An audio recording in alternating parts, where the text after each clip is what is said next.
Imagine, you are in Rome. The year is 80 AD. You are standing in front of the Colosseum, with thousands of people inside, shouting, cheering, animals roaring. You have a piece of bread in your hand, and you take your place under the scorching sun. The entertainment is about to begin, but no one told you. You might not make it out of this arena alive, because watching a gladiator fight in Rome isn't just a show. Why were gladiator fights held? Why did the Roman people want to see so much blood? Why was there an arena on every corner? In fact, gladiator fights were the cornerstone of the Roman system. Imagine thousands of people gathering together, rich and poor alike, all holding their breath, waiting for a sword strike. Why were these fights held? Because it was the easiest way to control the people. Distribute bread, spill some blood, and the people will love you and keep quiet. This was the Roman Empire's most powerful psychological weapon, because these fights actually evolved from ancient funeral ceremonies. First, there were slaves fighting at gravesites. Then they said, the people love it, and it turned into mass entertainment, because the gladiator economy was huge. There were schools, a betting system, and even gladiator sandals that were worn like uniforms were sold. Think of it as the game day economy of that era. But the real shocker is this. These fights could be deadly not only for the gladiators, but also for the spectators. How? Let me explain. Why was it dangerous to be a spectator in the arena? Risk of overcrowding and stampede. At the crack of dawn, the Colosseum's massive gates open. Everyone rushes in at once. Hundreds of people jostle and push.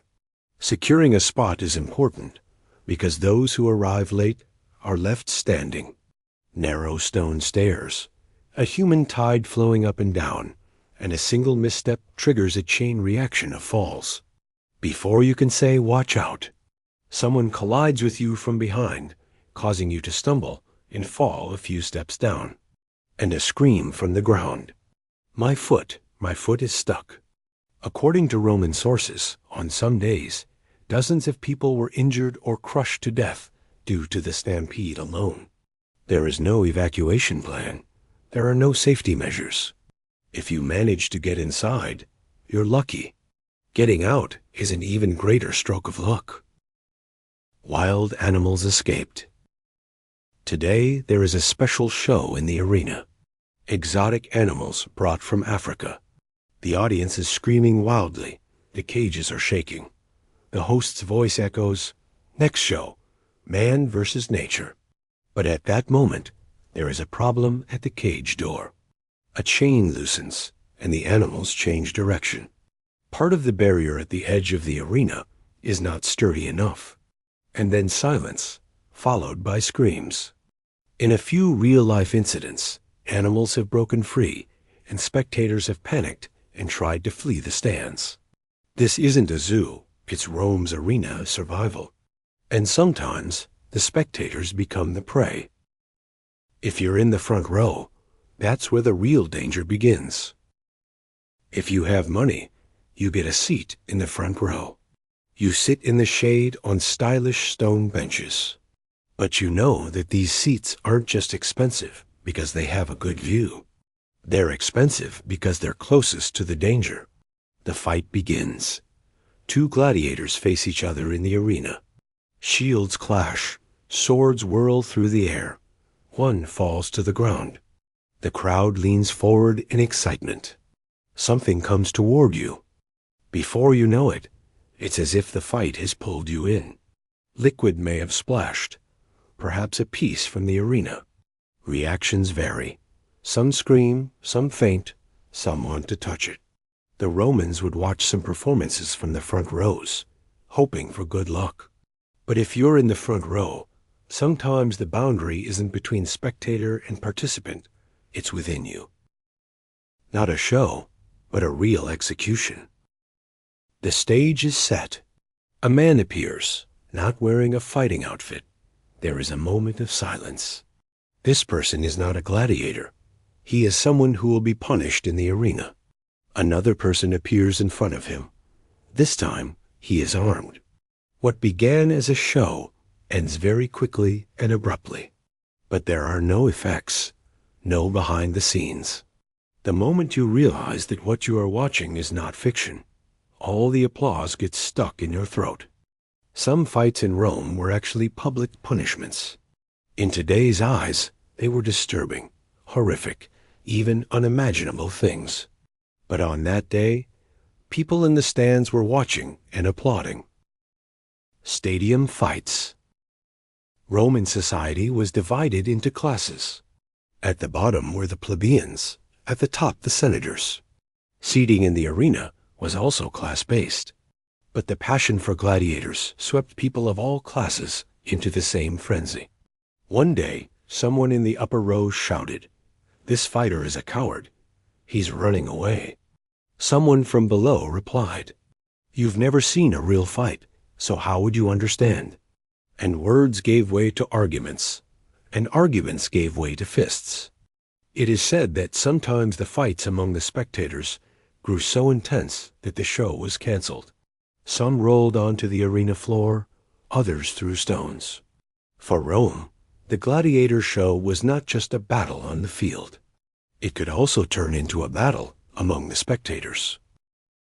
Sun, hunger, and epidemic. You entered in the morning, and you will leave in the evening. But the Colosseum is not surrounded by shade. If you are at the top, you are roasting under the sun. Someone next to you is fainting. The smell of bread is coming from below, but it's too expensive. Food vendors are walking around, but the cleanliness of their products is questionable. The heat, stress, crowd, hunger, then cramps start in your stomach. Someone is coughing in a corner. Everyone moves away a bit, but it might be too late. Viruses spread quickly in crowds. One of the reasons for the rise of epidemics in Roman times was these massive public events. You came to the arena for fun. But when you leave, you might be carrying not just a souvenir, but perhaps a disease as well. The gladiator escapes.